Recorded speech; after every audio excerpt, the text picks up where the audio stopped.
everyone, I'm Brian Dragon, and welcome to the Safari event special of Box Adventures. Yes, we've got a new mini event, and we are catching animals. Caught some last night, leopard, rabbit, rocky sheep, mock, well, technically Minnie caught that and she gave it to me. Albino cow, pinto cow, spotted pig, and because that's safari in this event, I've got my safari skin on. Now it's a jungle nightmare, so we're going to need our armor on. Unfortunately, I lost my gauge of armor accidentally through it and couldn't find it, so here we are.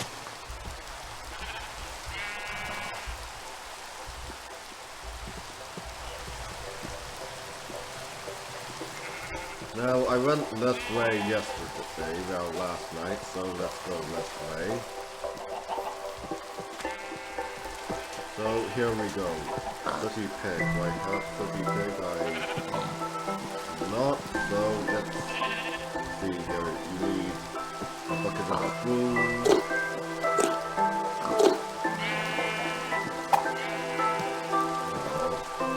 And yeah, you pretty much have to do a lot of... Oh, ancient sheep.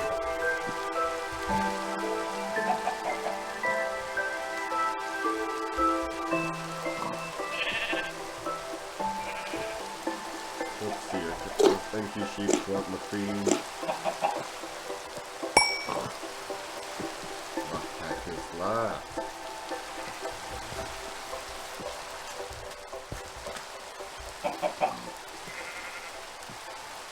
Luxroom. Smile for the camera. There we go.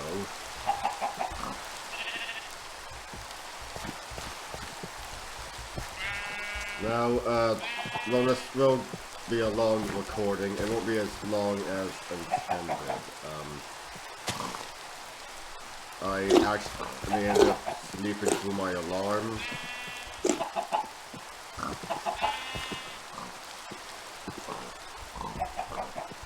I was supposed to wake up at 9:30, woke up at 9:55.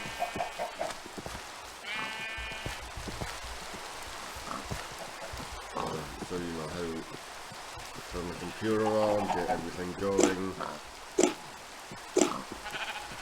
have breakfast. So here we are at the 3-minute mark and it's 10:18.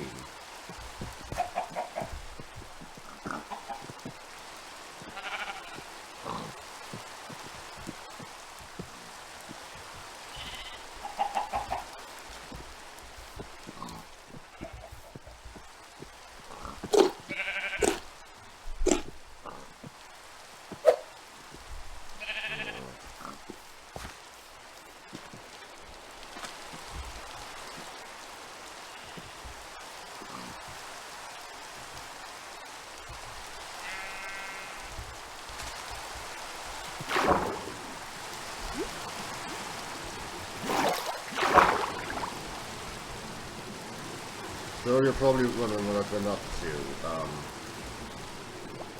Well, obviously I've been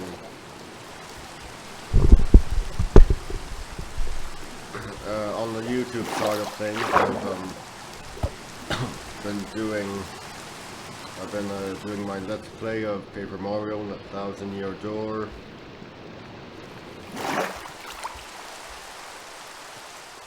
I've been streaming the Monkey Island games over on Twitch, been continuing with my secondary Let's Play of Axiom Verge, but with the headache that Escape from Monkey Island has been giving me, I haven't really been doing anything after that, so the Axiom Verge Let's Play has not been going on.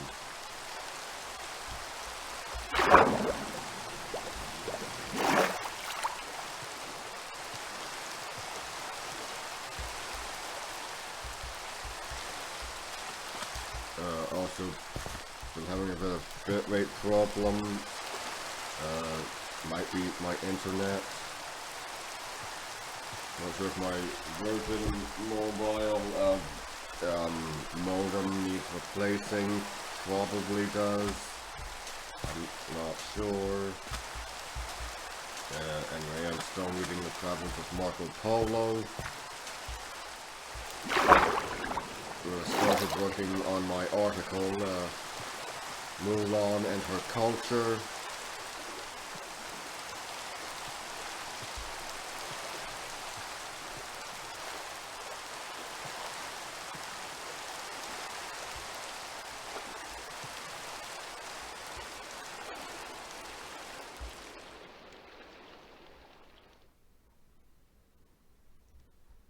Oh, thank you.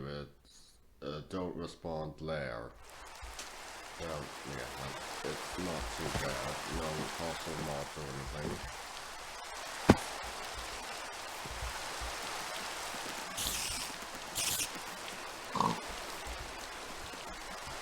There's your pig, so I need to... Hey!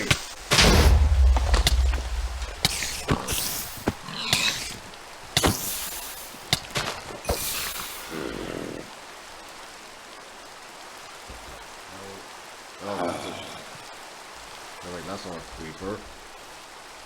It's a zombie villager. Or undead person or whatever they're called on Nigerian English.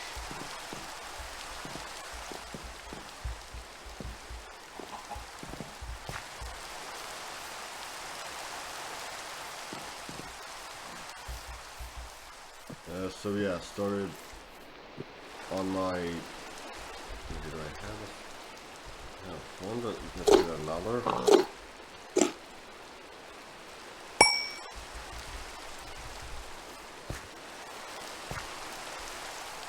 Okay, so as I said, at least I think I said, I started working my article, Mulan and Her Culture. Final bits actually going to be commentary on the 4 film adaptations I've seen. Good lord, I've seen 4 of them. 3 animated, 1 live action, and none of them from China.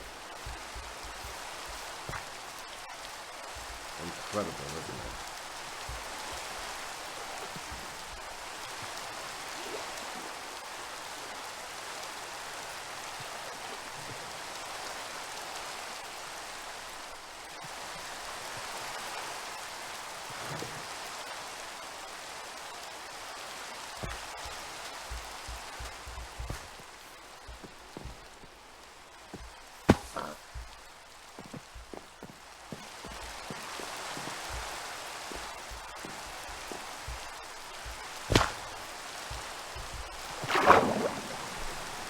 And something interesting I found in my research will be that the Zion Bay launch people are a very varied bunch.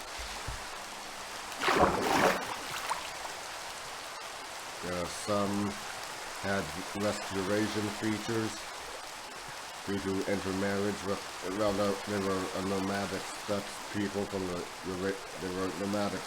Eurasian steppes, so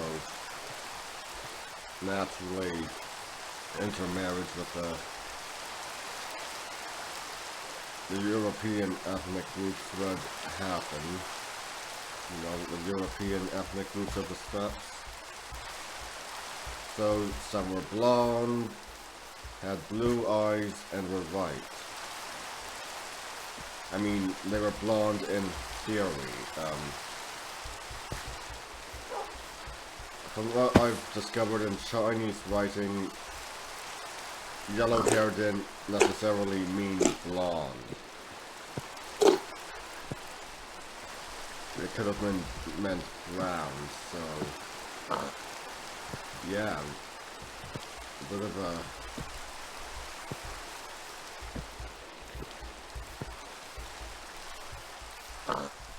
What exactly do we say? Do we say they were blonde or do we say they were brown haired?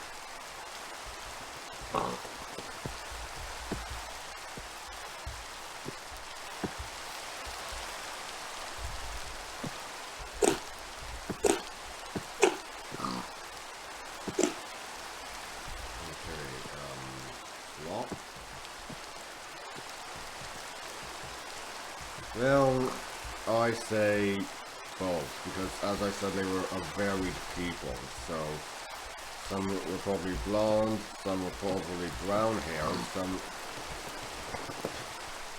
had the same black hair as other Asian peoples.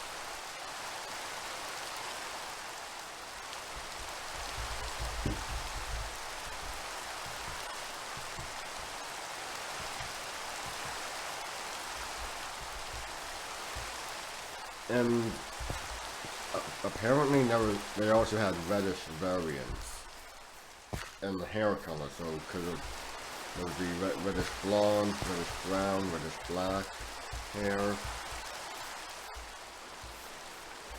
So really interestingly, Mulan and her family, and indeed her comrades, may not have might not have looked as we expected them to.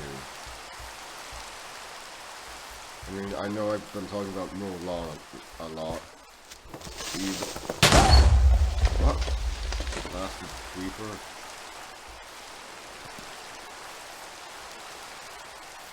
Yeah, but with me writing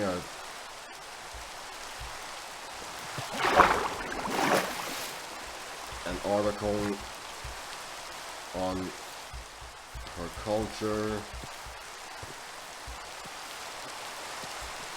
the culture that the legendary figure belonged to, and all that, and commentary on the film adaptations I've seen. It's kind of hard not to do.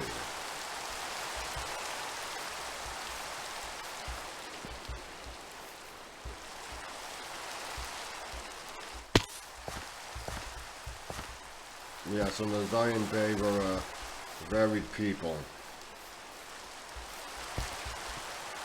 When was the last time you saw any variety beyond body shape, height, and those sort of things in a Mulan adaptation?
Here.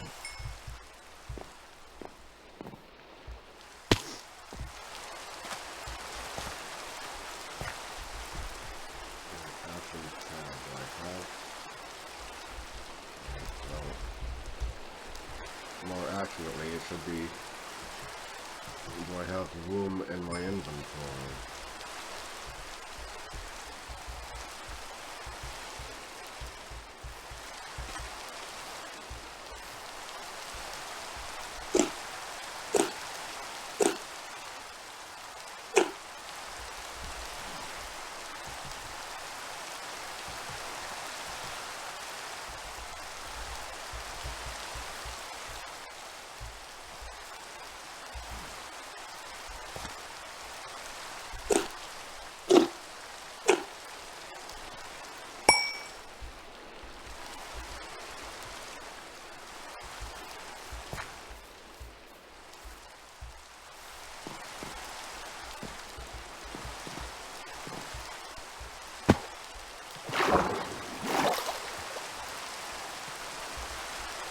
time for some calamari.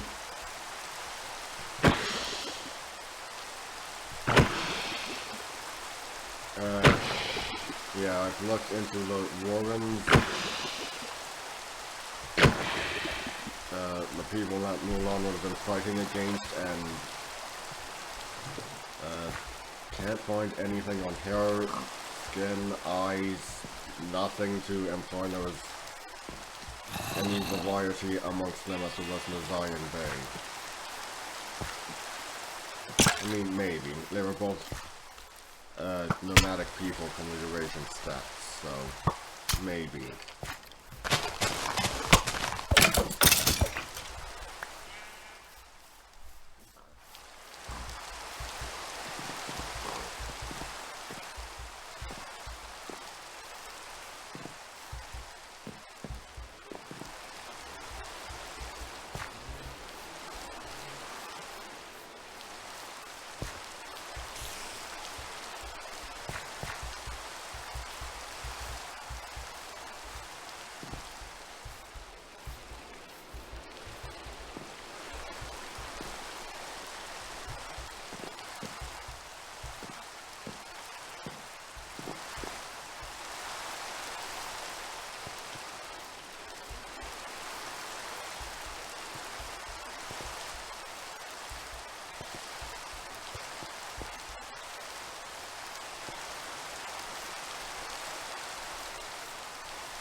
Now, there was apparently a painting of a old Zion Bay man with reddish hair and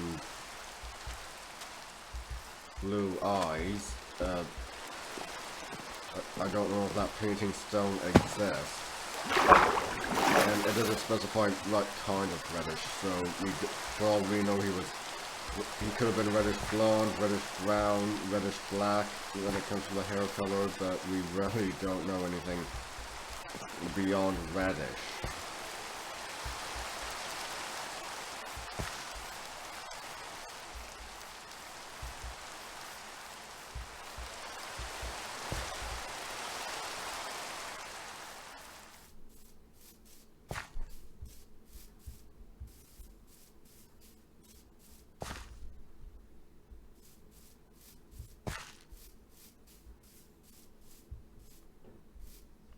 Excuse me one moment. Hey, Alex.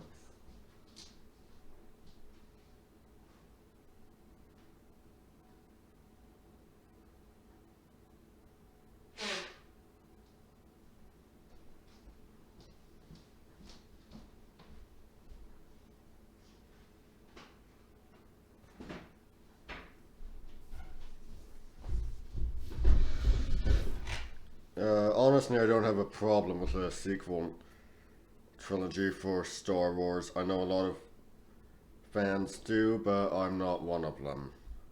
I will not fall into line with the mindless mob, as I put it. Of course, I use the term mindless mob for a lot of things.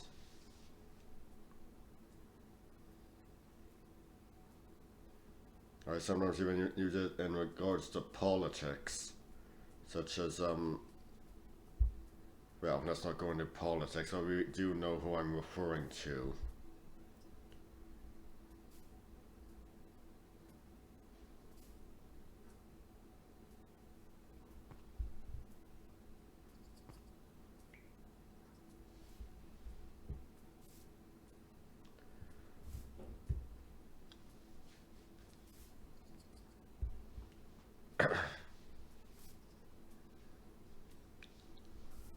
Oh, the mindless mob. When it comes to entertainment, let's see here. putting Todd Browning's Dracula on a pedestal, simply because it's the most famous screen adaptation of Dracula.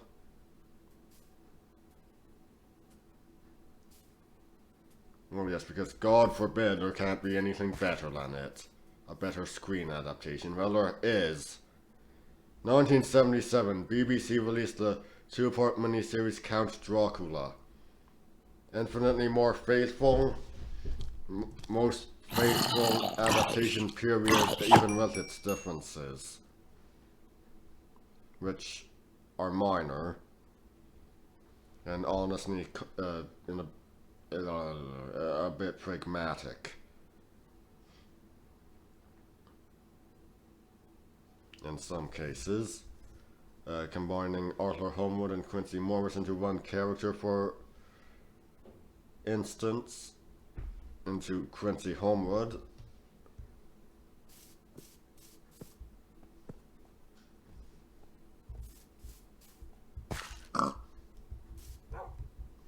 Making Mina and Lucy sisters. Oh, jeez.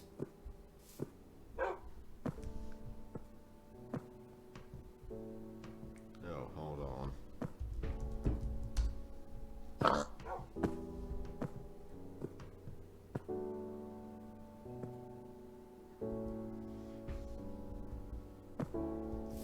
Not having Dracula grow younger when he feeds upon blood. That's another thing that doesn't happen in the miniseries.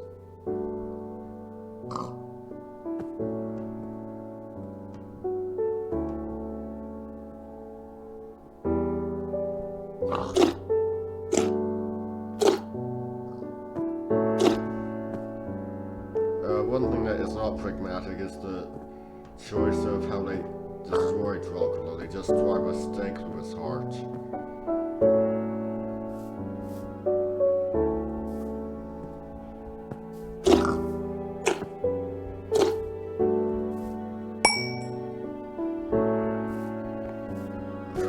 While in the original novel, it's different.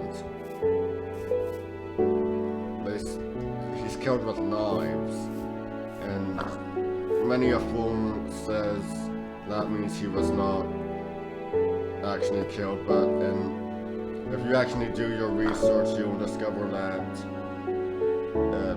not cold steel, iron, that sort of thing, that's essentially vampire kryptonite. Knives will do just as good a job as a stake.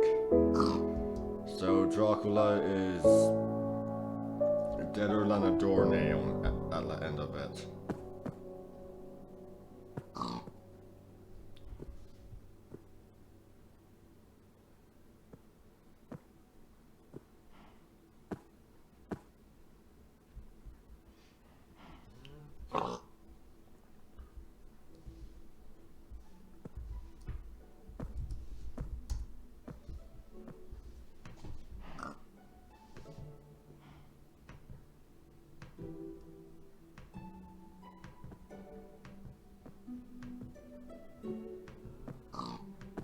Okay, so he takes a knife to the throat and a knife to the heart. That's what happens to him.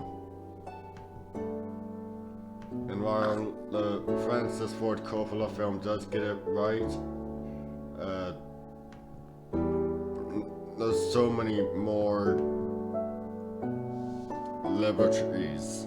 There's so many liberties that it's not the most faithful. It's more the second most faithful.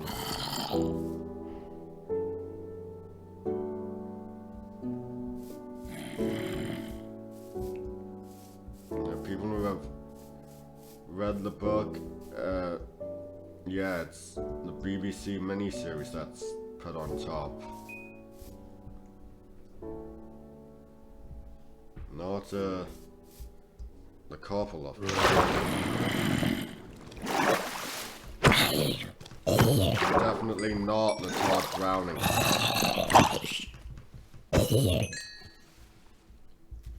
Yeah, with Frankenstein you also get that with the mindless mob putting the James Rail film.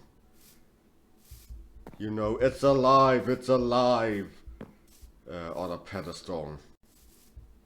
Just because it's the first sound adaptation and because it's the most well-known adaptation does not make it the best. It has been better. Kenneth Branagh made a more faithful and superior adaptation in 1994. Now here is an even more faithful adaptation than his, because his still has some liberties.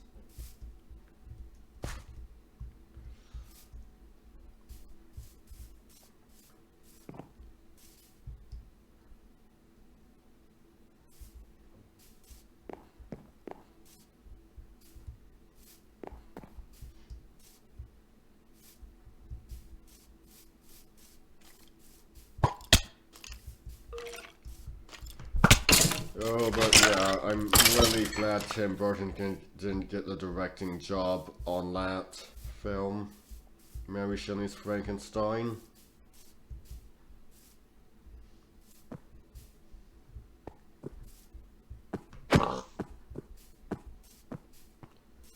Arnold Schwarzenegger as Frankenstein's creation is not something the world needed. Robert De Niro, excellent job.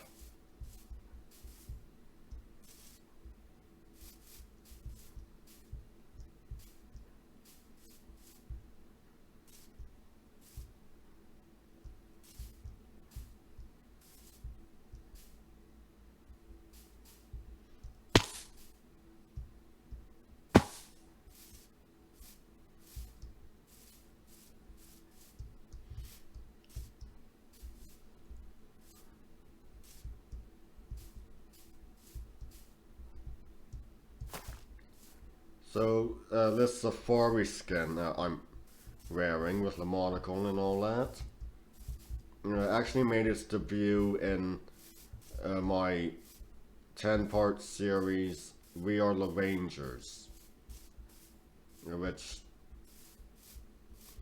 took place on the adventure map of the same name,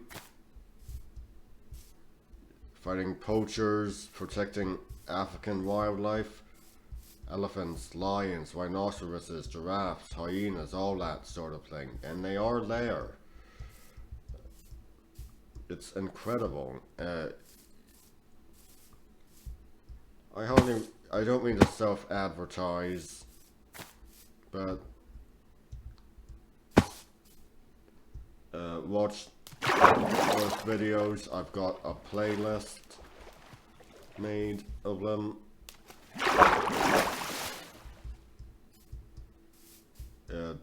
Download that map. It's amazing. I mean, yeah, it's 1.9, but still, it's an excellent map.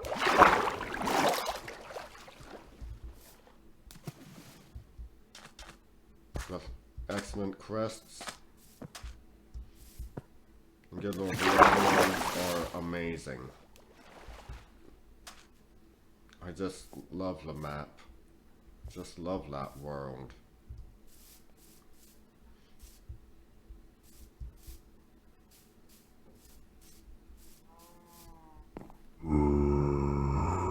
Okay, undead fight. Time to die.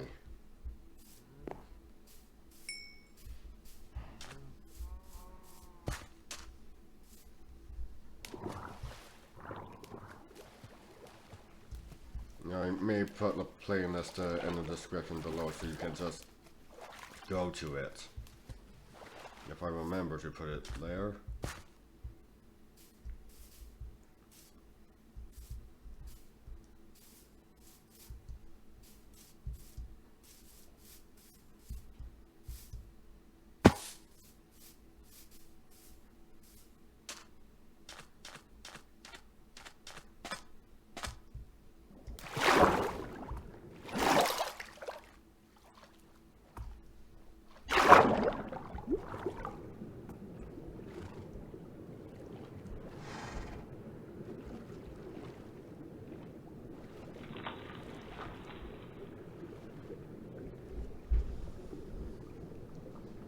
Oh, the mindless mob, thing.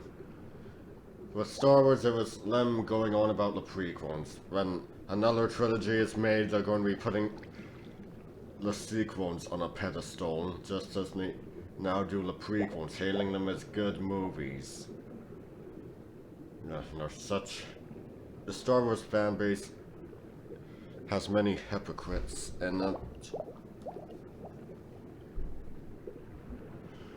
But isn't that the case with a lot of fan bases?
No, the world would be a different...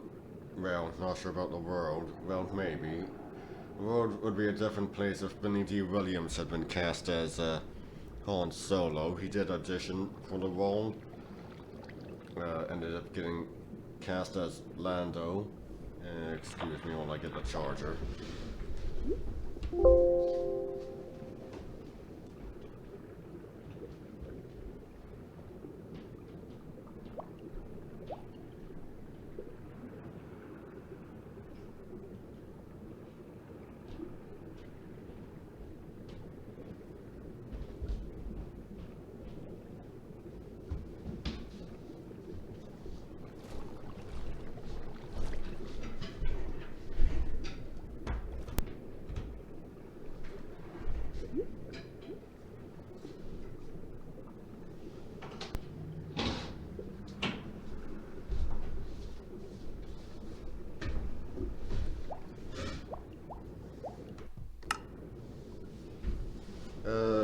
Yeah. Black Han Solo, biracial Ben Solo, and of course, need I not bring up... How can I not bring up the possibility of had Toshiro Mifune ended up playing Obi-Wan Kenobi?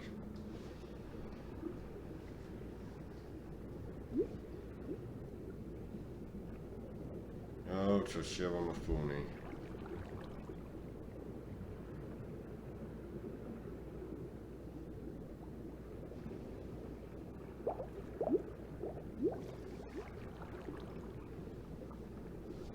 One of my favorite Japanese actors.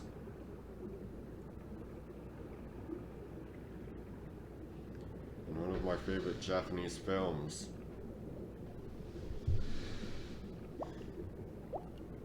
Okay, no.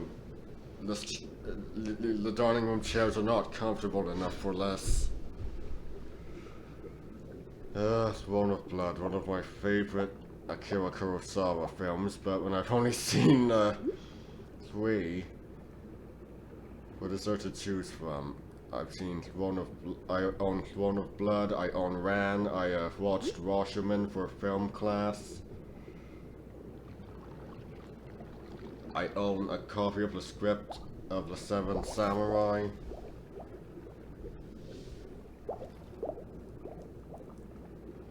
Oh man, Toshiro Mifune.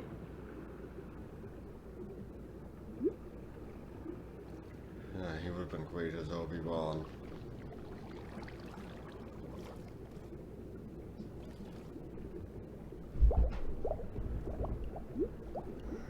Hey.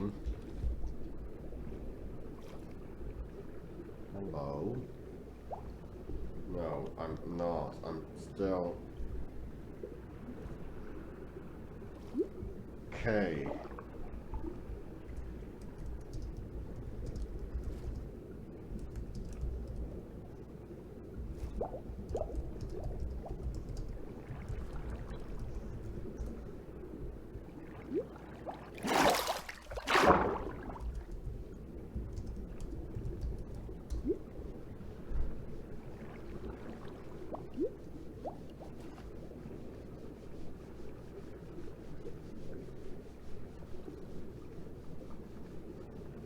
Oh, the Star Wars films, found as an interesting thing. Star Wars was created because George Lucas couldn't get the right to Flash Gordon, and the Flash Gordon comic strip was created because, well,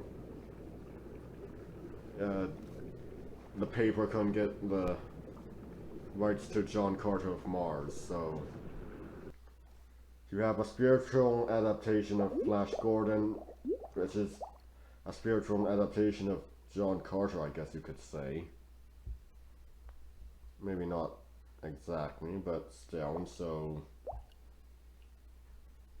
I guess you could say Star Wars was my introduction to both Flash Gordon and John Carter. To the bar soon.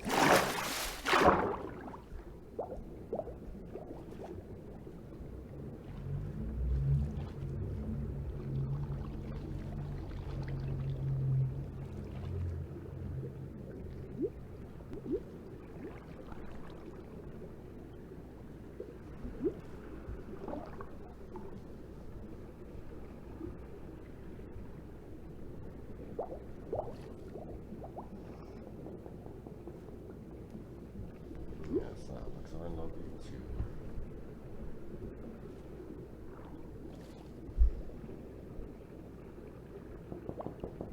Oh yeah, I've been watching WandaVision. Excellent show. I highly recommend it.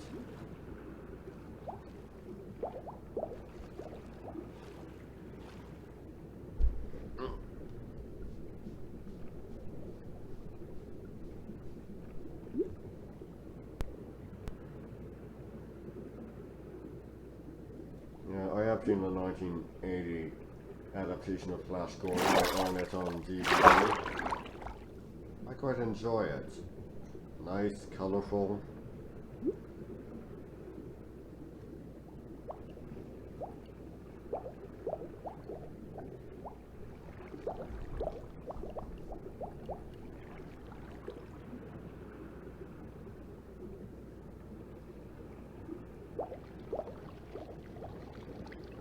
Yeah, you really can't do Ming in yellowface anymore. 1980 was the last time that was acceptable.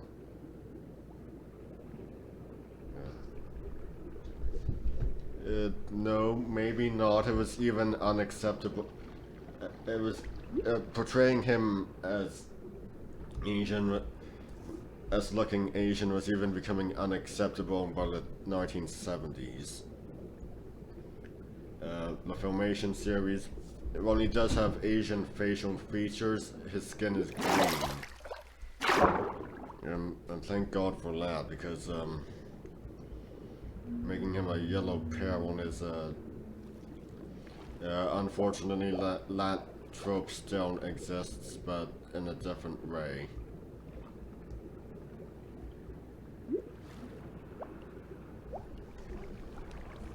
I mean, good lord,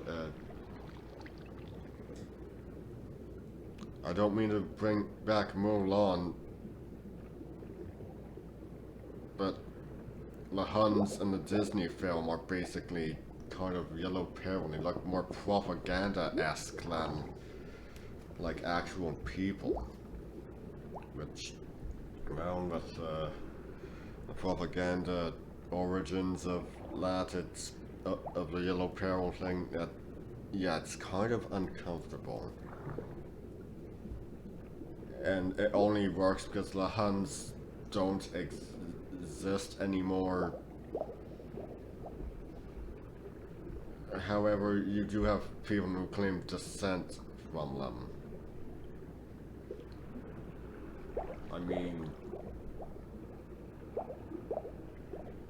let's see here. If we take the claim of medieval Hungary that their kings were descended from Attila, then it means that they had, that means they were of Hunnic descent. Meaning that the people of modern Hungary are descended from the Huns, so yeah, will not touch, no, do not. I don't care if an ethnic group does not exist anymore. I would not do that. I would not do that. If your head, if the ethnic group had descendants,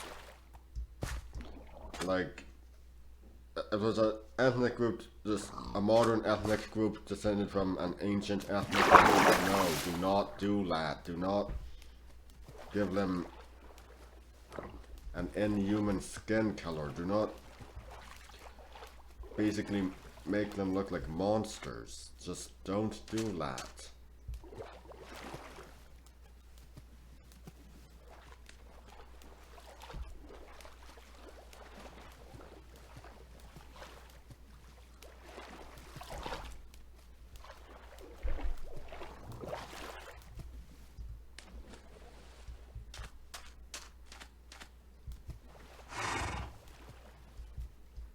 Just don't do that. Yeah, as I said, yellow peril, unfortunately the trope still exists, but it's evolved into a more modern sense, like the use of the Yakuza in the fiction, which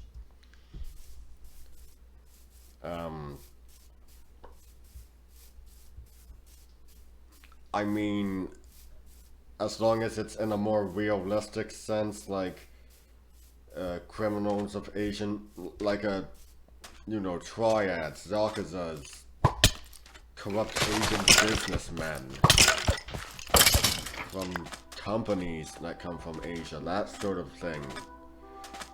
That's acceptable. The whole drooping mustache, fashion sense that's like 500 years out of date or that sort of thing.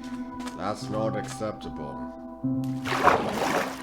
Well, the mustache is acceptable when it depends on the setting.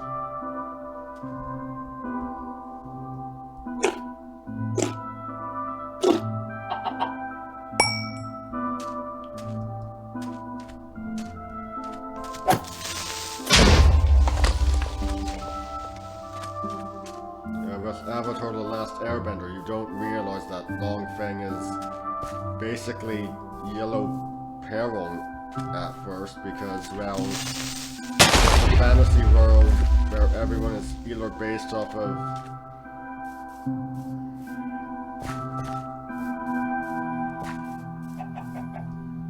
of either Asian cultures or Inuits. So yeah, there you go, you don't really realize it at first.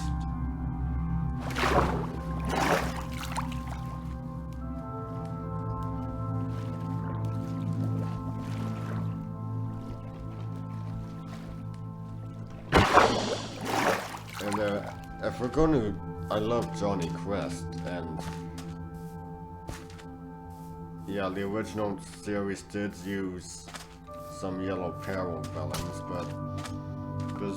but interestingly, they did not, you know, if they did have a well, Dr. Zen had a mustache, he's the main villain of the franchise, but amusingly, in his first appearance, he did not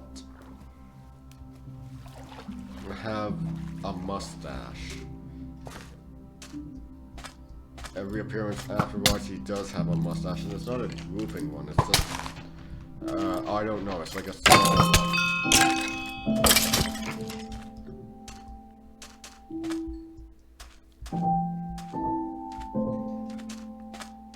And, the sense I get with the character is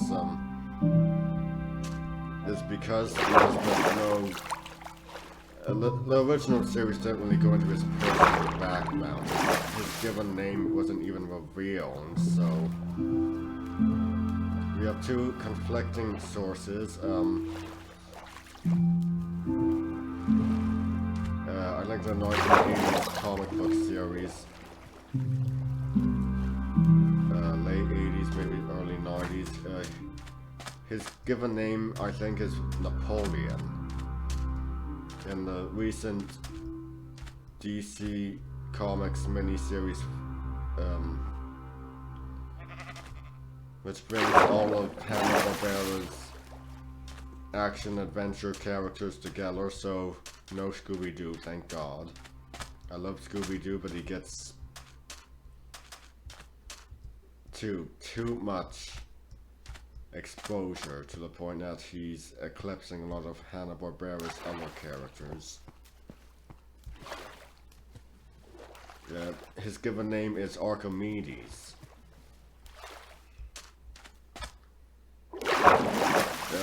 And the thing I'm getting from that is that he's actually Asian American.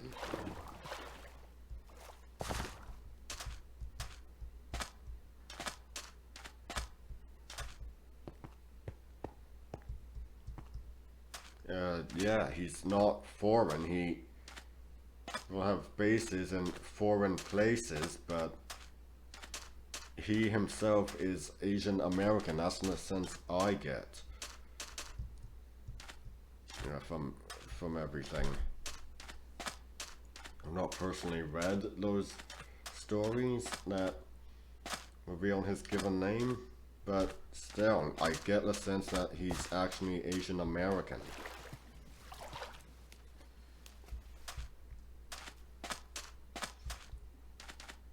There's a lot of positive characters of Asian descent, there's a lot of negative characters of Asian descent, and that's the same with a lot of the characters in Johnny Quest. You get right, I mean, obviously, Dr. Quest, Ray Spann, Johnny Quest are right. But then you have Haji, Johnny's adoptive brother, who is Indian. And I know Haji's a title, not a given name, but come on. William King Baggett. If he was an actor, if someone gives their child the middle name King, it's not that far off to imagine that someone's going to give their child the title of any title, really. Any title that's a given name.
Oh jeez.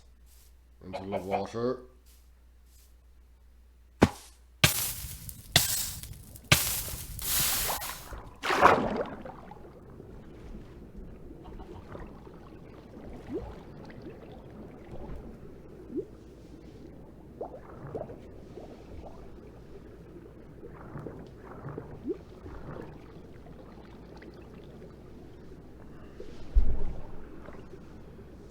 Yeah, I quite like Johnny Quest. The original series, the Real Adventures, I love them both.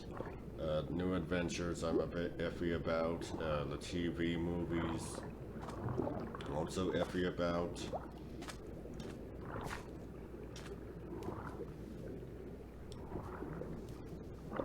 I don't really like Tom and Jerry getting a crossover film with them because I really want to see an animated Johnny Quest property where they are there as not just as a crossover, but once again they're just themselves. Hey.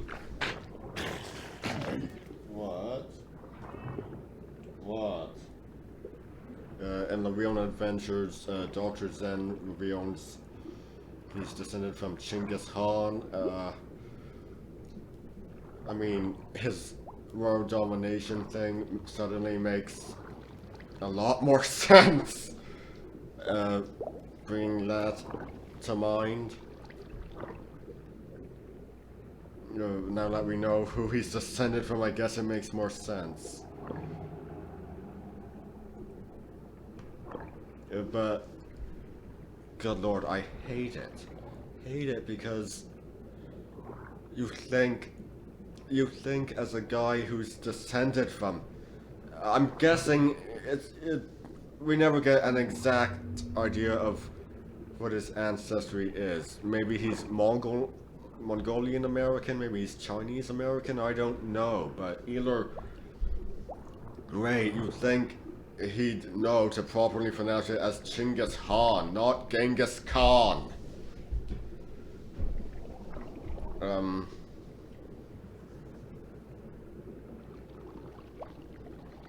I've seen the Scooby-Doo Mystery Incorporated where the Johnny Quest characters do have cameos.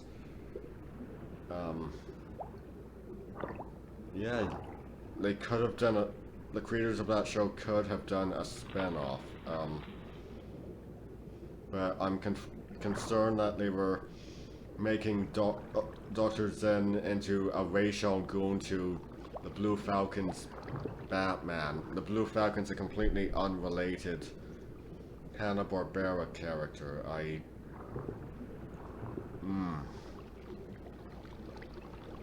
And he was basically bitten by the Blue Falcon in the original series based off of the Adam West one, or maybe not just Adam West, just the Batman of the specific era. So, you know, I think it was the 60s, maybe in the 70s, who knows, but for Mystery Incorporated, he was basically bitten by a radioactive Frank Miller.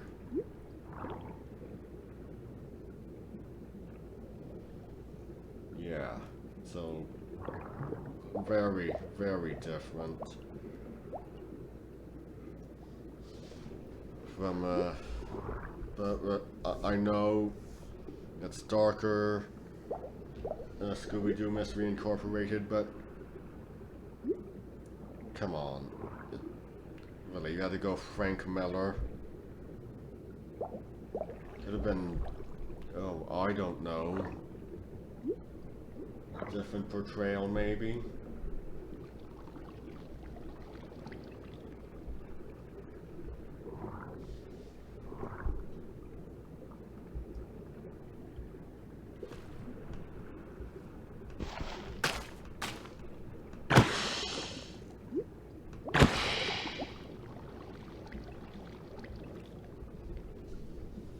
Yeah.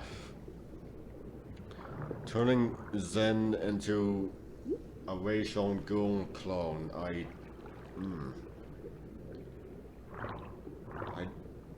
did not like that. I mean, giving him a daughter, nothing new. He had two daughters in Johnny Quest: The Real Adventures. Giving him an army of assassins. Yeah, that's new, and again, basically just turning him into a racial goon clone.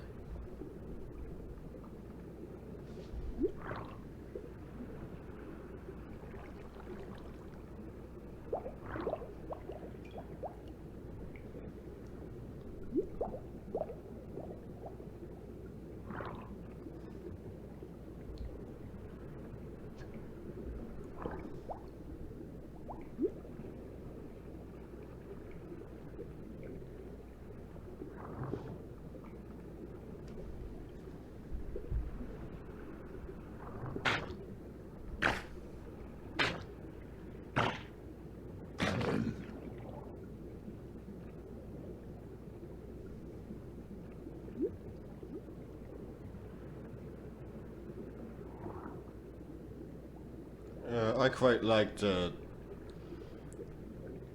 season 1 Race as sort of a cowboy type character. Like his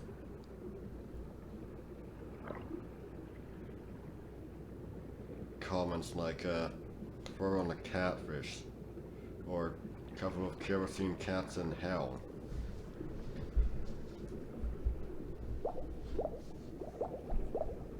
Yeah, he was ambiguously brown, bordering on race left, pardon the pun. But, with, unmade live-action films, first one would have had Dwayne Johnson as Race, who is half black, half Samoan, obviously a race left. Would be unprecedented.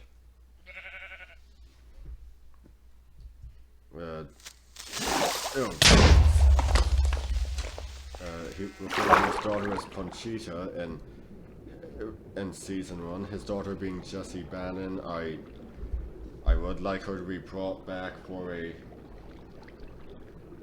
new version. Yeah, but yeah, on the Wasteland thing, talk of even Round Smith or Idris Elba playing him. Yeah, I'd be perfectly okay with it.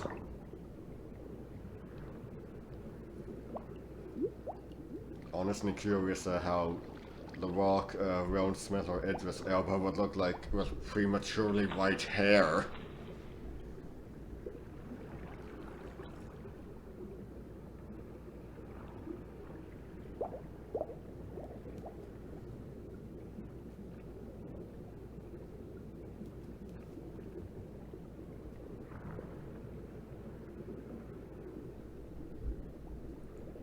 I honestly didn't care for Dr. Chris having brown hair in the first season of The Wheel Adventures of Johnny Quest.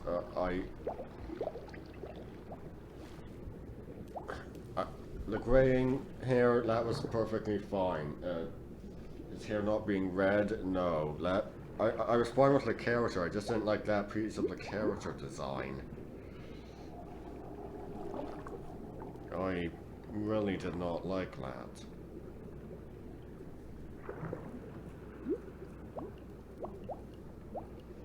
I'm glad with season 2 they were, well, not as much return, they were meant as two different shows happening at the same time. Both characters were using Jessie Bannon, so obviously they had the same, the plans were going on at the same time.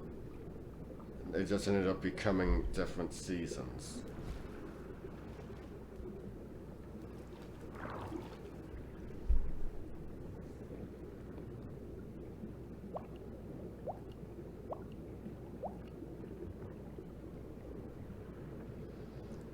You know, it's quite amusing. Season 2 returns to the edict of no recurring villains except for Dr. Zen, so they killed off Ezekiel Rage. Well, I'm guessing what happens to Jeremiah Surd in his final appearance, he might as well wish he was dead. I mean, sorry, spoilers. But, last episode of the season, what do? They kill off Zen. He actually dies. And I think the idea for the season 3 that didn't end up getting made was that his daughters would have taken up the villain role from their father, but it's amusing that two recurring villains from the first season, one of them is still alive at the end of it, while the show's original the franchise's original recurring villain is dead. It's hilarious to think about. That's probably not what the creative team behind it were thinking.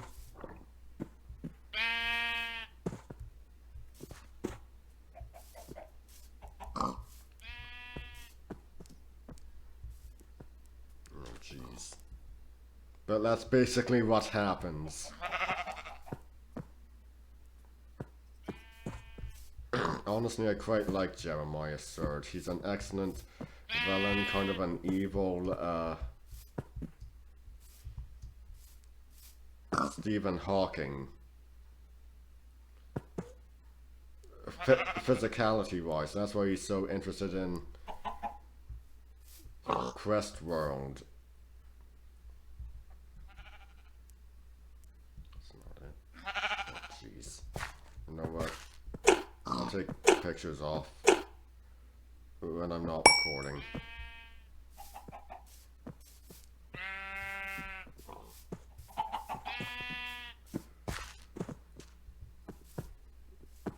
It's why he's so interested in Quest World. Ugh! Creeper!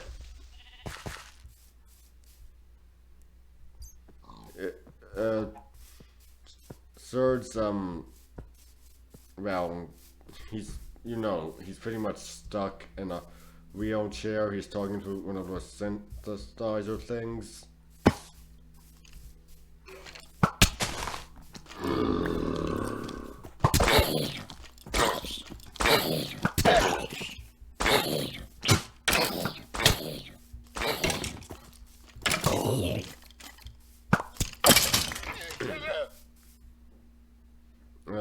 He's interested in the Quest World program, a virtual reality program, because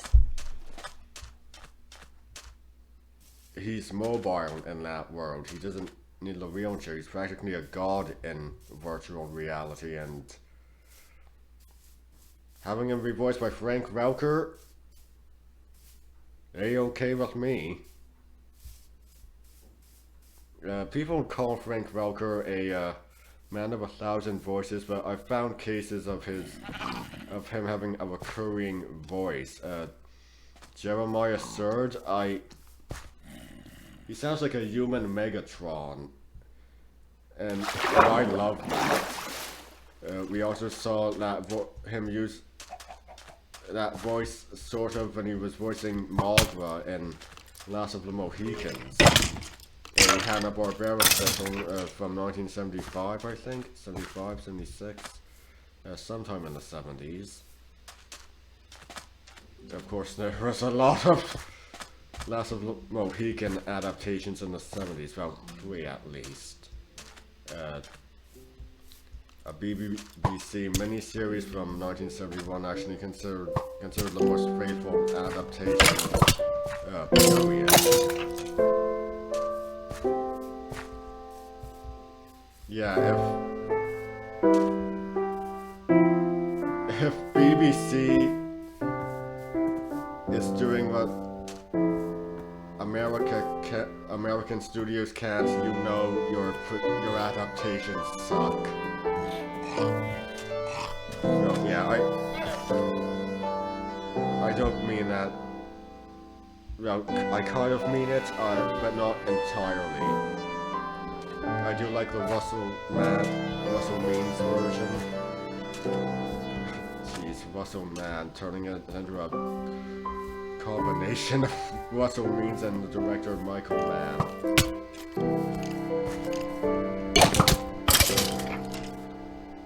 I mean, I like it for the historically accurate costuming and all that. Yeah, I am really a guy for historically accurate costuming. I love Lester's historical fiction films, his period pieces, his adaptations of The Three Musketeers, the two-part one. It's the best Three Musketeers adaptation you won't ever see. Even if it takes some liberties, it's still the best you'll ever see, and the attention to detail is amazing. That glass dagger filled with acid that Lady Deventer uses, that's an actual thing. It's amazing.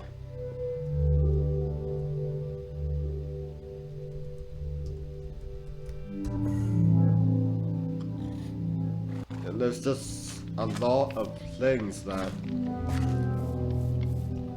look like they could have been created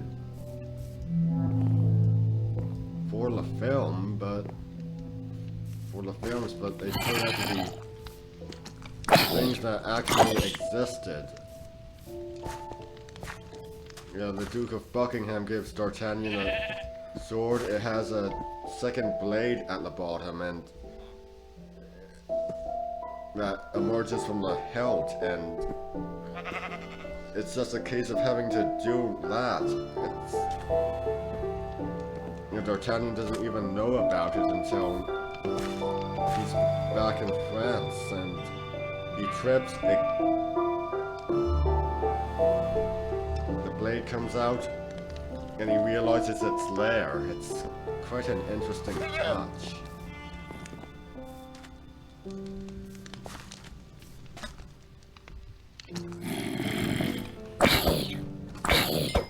And then there's things like the French royal court playing chess, and the pieces are live dogs, and with the knights there's actually monkeys on their backs.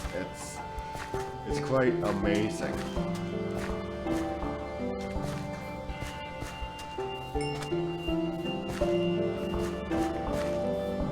Then you had the party where there were dwarfs, people with dwarfism, and they have foods of tray on their heads.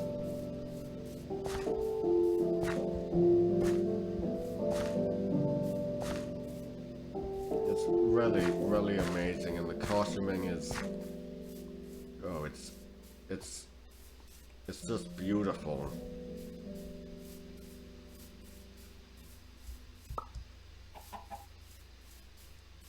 There's a bit more comedy in the first film. Well, it was originally meant as one film, but it was split into two parts.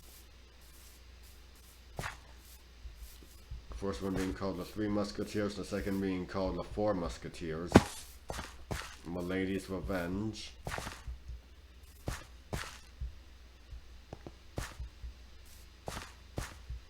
But that's really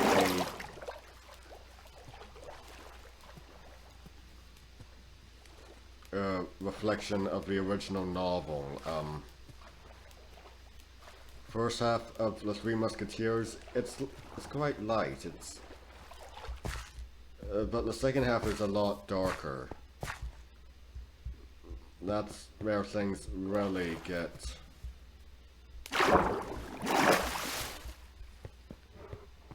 Well, if you read the book, you know what I'm talking about. I could have done without the final duel between D'Artagnan and Rochefort, because we could have done without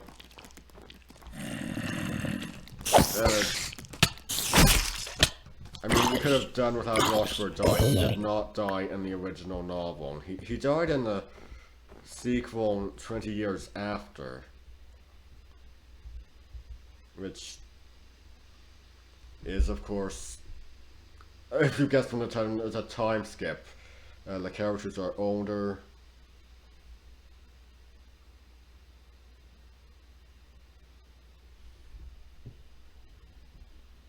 It's really different.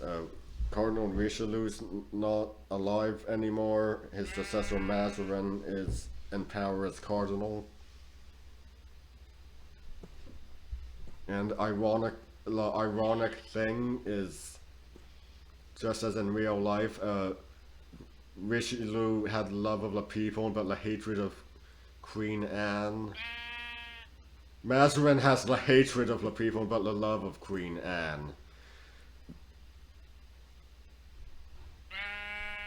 Charlton Heston, oh man. Best actor to ever play Cardinal Richelieu.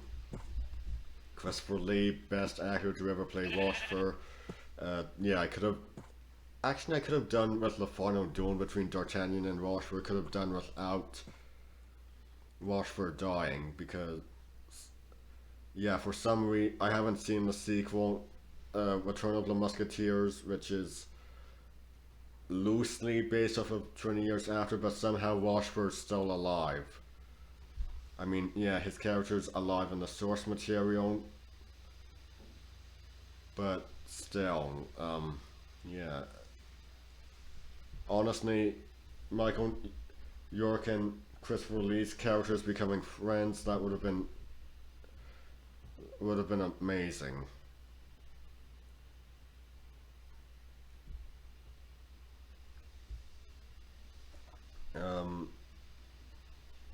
The whole Rochefort and eye patch thing, him wearing an eye patch, originates with Christopher Lee's portrayal. I liked it when Christopher Lee did it. With everything that came after, it's just copying, so come on. Christopher Lee had the charisma, he had the good looks to pull it off. You don't do it.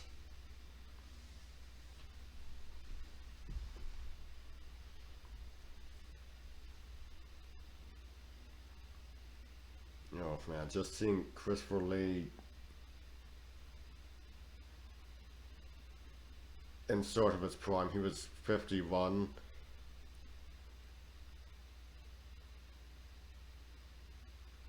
But just seeing him in his prime fencing, it's... because he actually knew how to fence, it's amazing.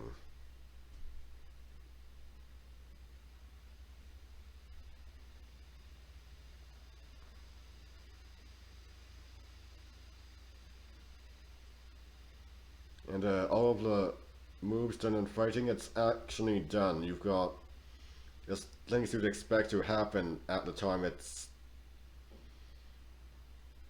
not all fancy. You've got kicks to the groin. You got sucker punches. You got all sort of things. You got blinding with the cloak. It's amazing. It feels real. It doesn't feel staged. And I mean, I know there was probably a lot of rehearsing, but still, it does feel very much real.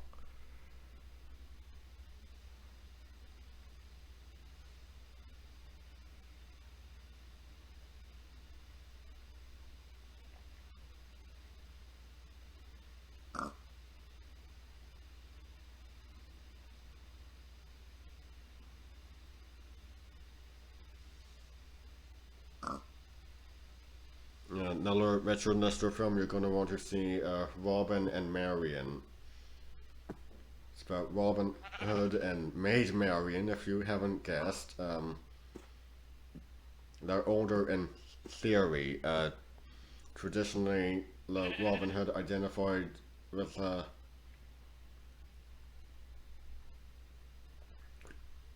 reigns of Richard I and King John. Was a Robert Fitzooth born in 1160. A fictitious fellow, but still, he gets a date of birth because of course he does. So by the time I'm not AFK.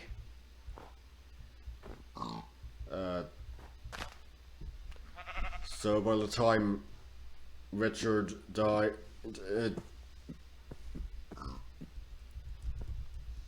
in 1199 he would have been 39, and Maid Marian, her age,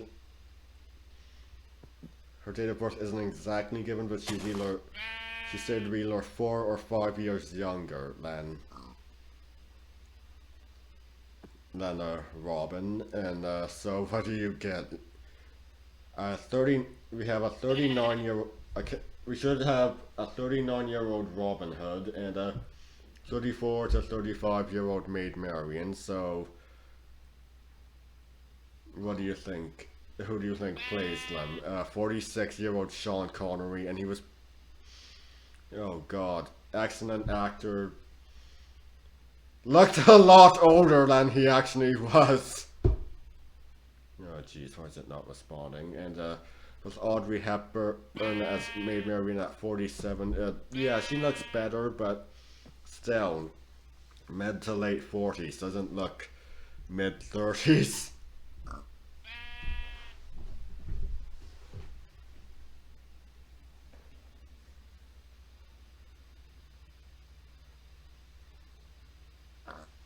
Uh, I can stand a more historically accurate portrayal of King Richard with that film. I can't with a lot of others, and that's because probably because I don't know. I don't like how it's not. They say it's historically accurate, but it's not. They're just turning him into a cardboard demon. You gotta really strive to put a lot of both good and bad qualities into him. He was a person. Oh, and Richard Harris is... Yeah, because Richard Harris plays King Richard. Of course he does. Of course he does. But honestly, 46-year-old Richard Harris says Richard Coeur de Lion, who died at 41. It's not that bad casting. It's not like... I mean, Sean Connery, not a bad case of casting, but let's face it, a man who was bald at 20 and really did not age well. He looked older than 46. Watched it with a friend. He thought Sean Connery looked closer to 80 than 46. And definitely not 39. My mom asked about it and she was surprised he was 46. She thought he was in his 50s.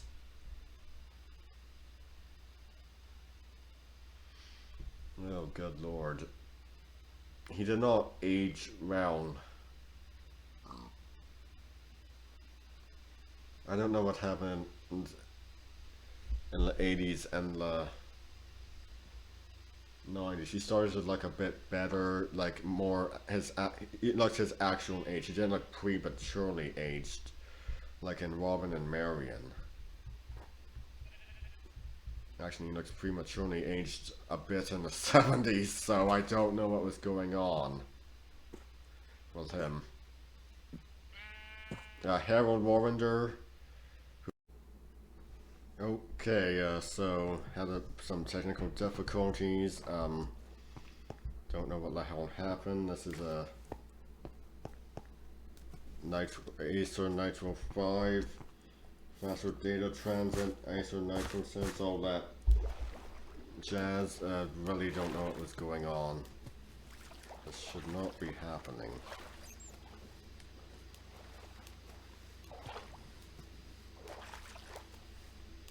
So I'll be editing these two recordings together.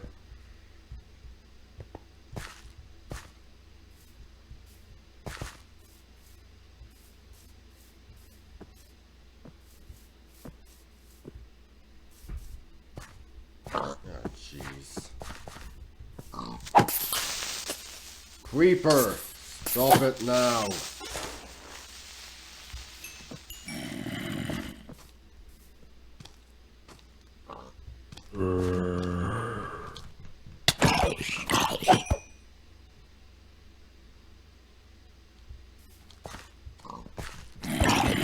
here.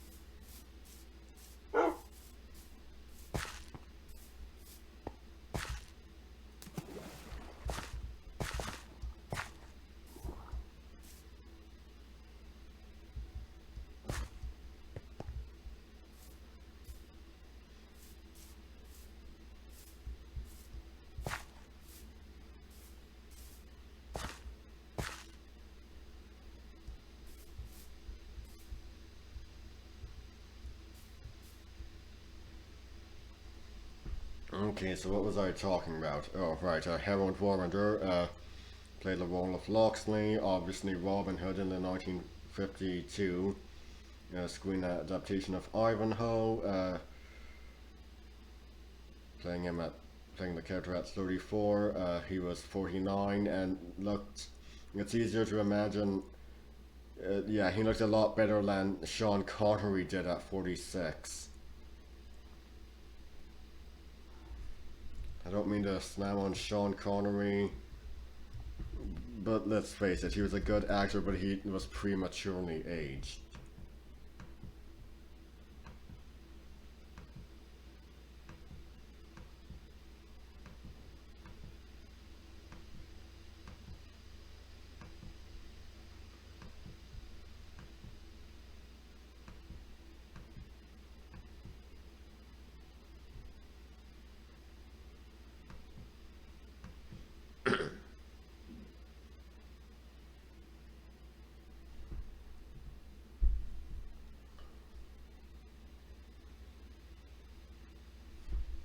Oh yeah, Robin Hood fans, yeah, they also have their mindless mob thing, where they're putting Errol Flynn on a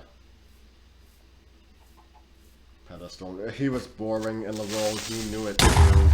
Don't act like he wasn't. Uh,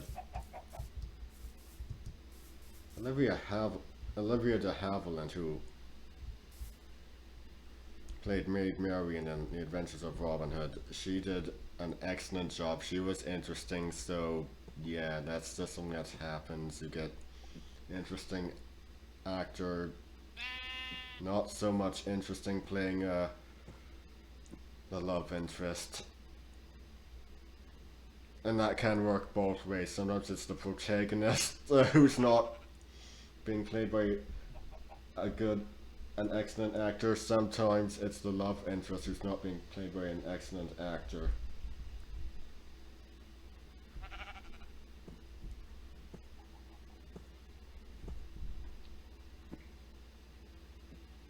And yeah, that film, The Adventures of Robin Hood, as a spiritual adaptation of Ivanhoe, it's good. I mean, obviously it takes the Saxon and Norman thing from Ivanhoe, as does the Patrick Bergin film, also a good one. I highly recommend it. It came out the same year as the Kevin Costner film.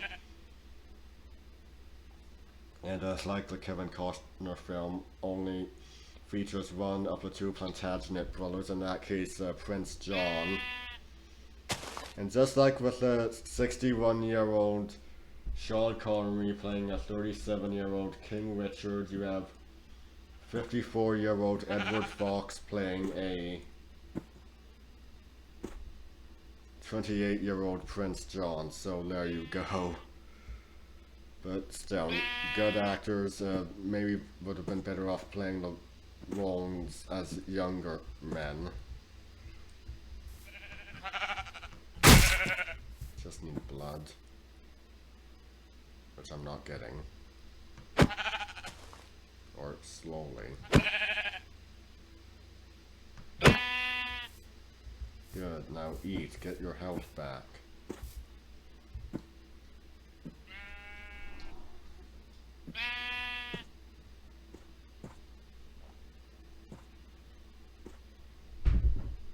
Hey Alex.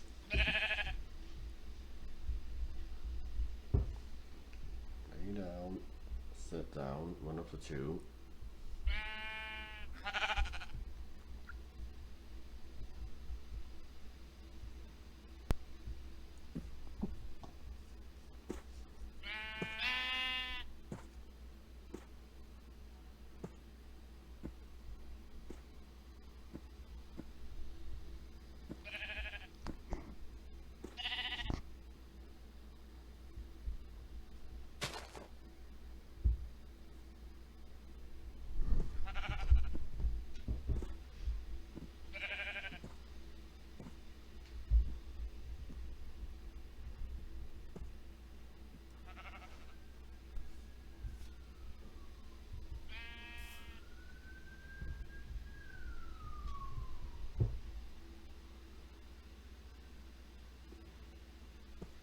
Alex, you're fine. Is this a fire truck going by?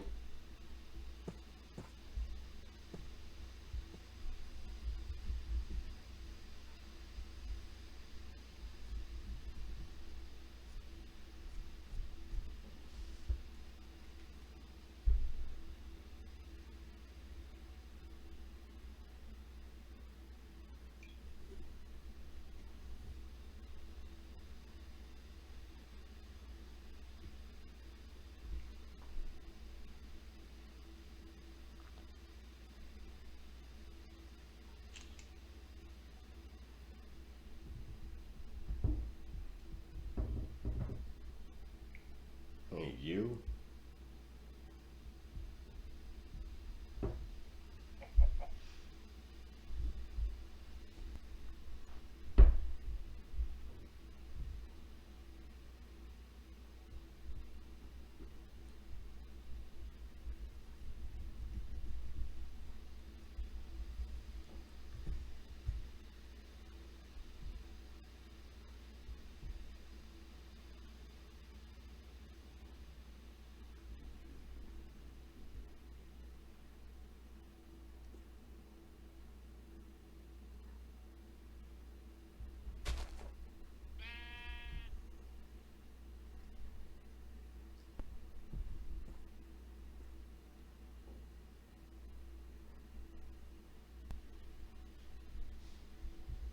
Hey, you?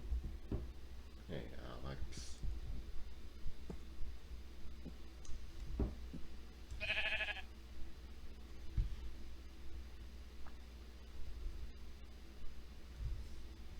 Yeah, he's rubbing his face against the laptop.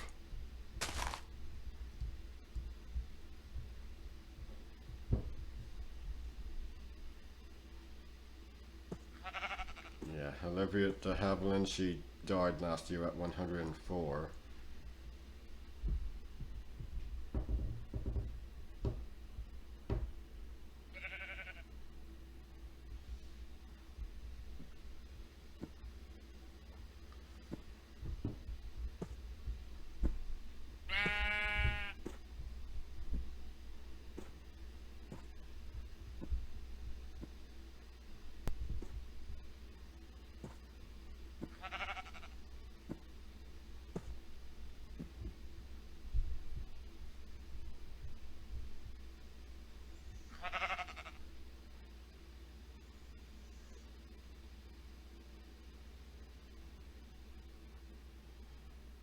Long life she had.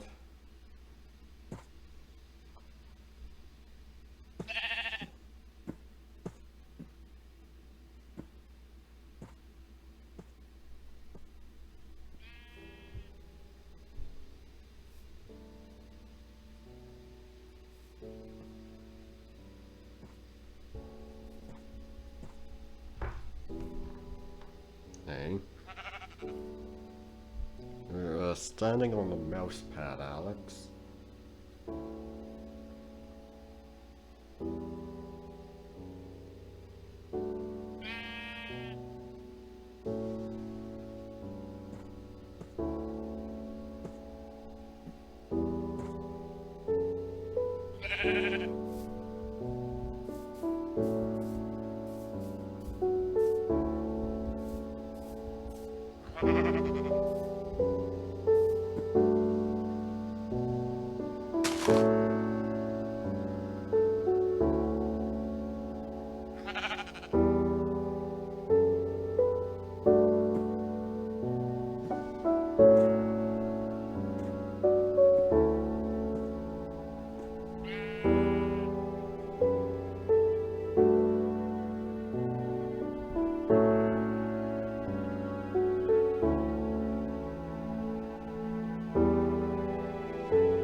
Warrender was a better Robin Hood than Errol Flynn. In fact, the actors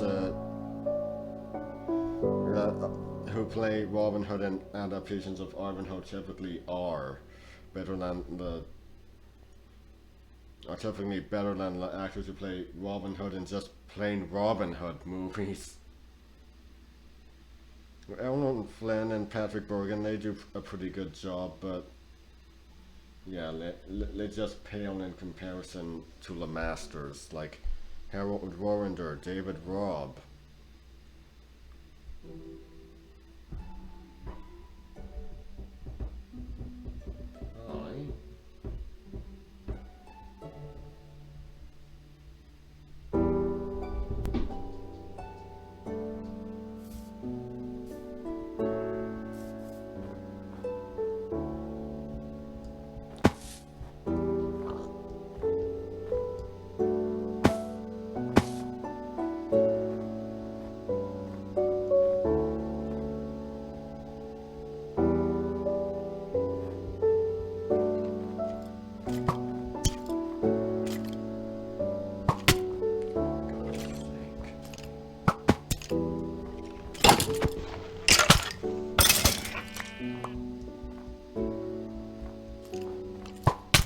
The Adventures of Robin Hood in the Patrick Bergin Robin Hood movie. Oh no. They're basically Ivanhoe movies in all but name. If you're going to involve the Saxon-Norman conflict, it's basically just an Ivanhoe movie in all but name.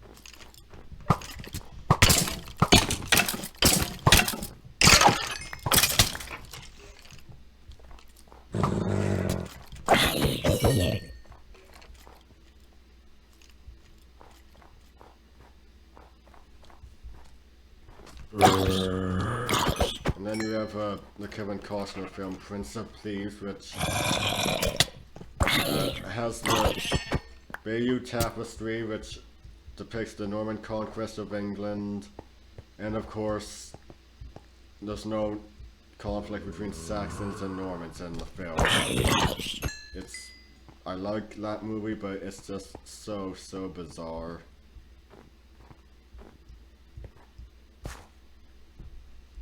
That's all for this special, everyone. I'm Brian Croydregan, or hold that thought. I'm Brian Croydregan signing out. Stay straight.